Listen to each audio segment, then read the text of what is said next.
এটিকে এখানে অপব্যবহার করে আমাদের এখানে বলেছে সৃজনশীল পদ্ধতি। শিশু নিজেই সৃজনশীল হয়ে ওঠে। সিপাহীদের শিক্ষার মান ছিল অষ্টম শ্রেণী পর্যন্ত, এখন এটা এসএসসি পর্যন্ত উন্নীত করেছে।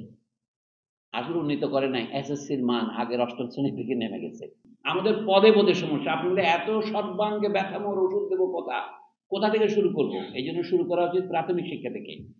আমি আলোচনার খাতিরে বলছি, প্রাথমিক শিক্ষা 6 বছর ঠিকভাবে দেন, তারপরে 6 বছর মাধ্যমিক শিক্ষা দেন, এরপরে শিক্ষকই দক্ষ করবেন। প্রথম 6 বছরকে শিশুকে শুধু মুখস্থ করাইতে হয়। অনেকে মুখস্থ করতে বিরুদ্ধে, কিন্তু এই মুখস্থবিদ্যা ইউনিভার্সিটিতে এসে চালায় এবং উগড়ে দিলে চলবে না।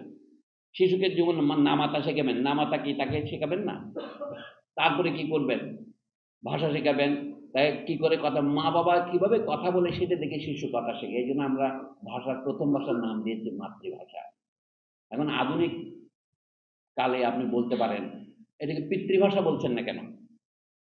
আমরা ইংরেজিতে বললে প্যাট্রিয়টিজম, আমাদের দেশে তো আমরা মাতৃভূমি না, আমাদেরও ম্যাট্রিয়টিজম বলা উচিত, তাই তো? কেন আমরা তো মাতৃভূমির লোক। তো মাতৃভাষা না বলে পিতৃভাষা বলতে পারেন, যেটাই বলেন না কেন মায়ের ভাষা বলি কি জন্য? এটা অনুকরণ করে শিশু শেখে।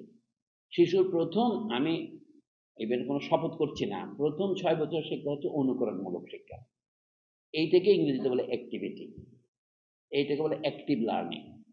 তারপরে আমরা যে শিশুর যখন বুদ্ধি চিন্তা বিকশিত হতে শুরু করে, তখন সে প্রশ্ন করে, আগেও প্রশ্ন করে, তখন প্রশ্নটাই প্রধান হয়ে ওঠে। যা পড়ে তা নিয়ে সে চিন্তা করে, এইটারই নাম হচ্ছে সে নিজে কিছু বানাতে চায়।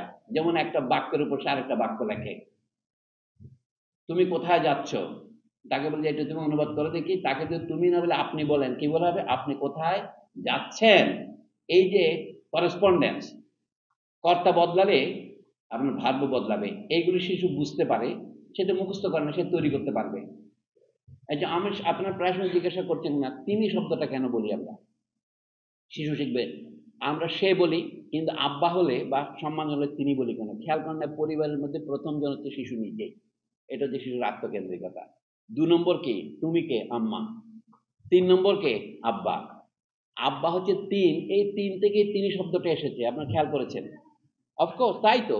তেহ, রাজার আম্মু হয় তার ব্যাকরণ তেহ, he is the third man. এইটাই হচ্ছে ইডিপাস কমপ্লেক্স। শিশু এবং মায়ের মধ্যে যে সরল সম্বন্ধ, সেখানে আসা প্রতিপক্ষ বা তৃতীয় ব্যক্তি হিসেবে বাবা আসে হাজির হন। বাবা হচ্ছে তৃতীয় জন। এখন সমাজের তৃতীয় জনকে এই স্কুল কলেজ বিদ্যালয় বিধি বিধান। শিশু যখন এই বিধি বিধানের মুখোমুখি হয়, তখন না তুমি এখানে থুতু ফেলবে না, স্কুলে চলতে হলে তোমার টাই এরকম ঠিক থাকতে হবে, জুতা ঠিক থাকতে হবে, সে এটা হলো ডিসিপ্লিন। এইটা শিশু শেখে প্রথম ওই তার শিশুর যেটা 3 বছর থেকে বয়স ধরেন 6 থেকে 9 বছর, 6 থেকে 12 বছর প্রথম পড়বে। তারপরে শিশু নিজেই রচনা করতে শুরু করে, সে নিজে একটা বাক্য লিখতে শুরু, যেটিকে এখানে অপব্যবহার করে আমাদের এখানে বলেছে সৃজনশীল পদ্ধতি। শিশু নিজেই সৃজনশীল হয়ে ওঠে। সে নিজে নিজে কথা রচনা করে বানায়, তারে আপনি একটা পদ্য বললে সে আরেকটা লাইন ভরাইয়ে দেয়, আপনি তাকে গাইড করবেন। এইটাকে বলে ক্রিয়েটিভ লার্নিং বা ক্রিয়েটিভ স্কুল। এরপরেই আপনার প্রফেশনাল অ্যান্ড টেকনিক্যাল ভোকেশনাল যাই বলেন। আমেরিকানরা আমাদের যে ক্ষতিটা করেছে, এটা বর্ণবাদী ক্ষতি। সেটা হচ্ছে তারা বলেছে যে টেকনিক্যাল স্কুলে ভর্তি হওয়ার জন্য অষ্টম শ্রেণী পর্যন্ত পড়লেই হবে। এই করারে আমরা ইপিআরে, এখনকার বিজিবিতে সৈনিকের বিভাগে সিপাহীদের শিক্ষার মান ছিল অষ্টম শ্রেণী পর্যন্ত, এখন এটা এসএসসি পর্যন্ত উন্নীত করেছে। আসলে উন্নীত করে নাই, এসএসসির মান আগের অষ্টম শ্রেণী থেকে নেমে গেছে, সেই জন্যে।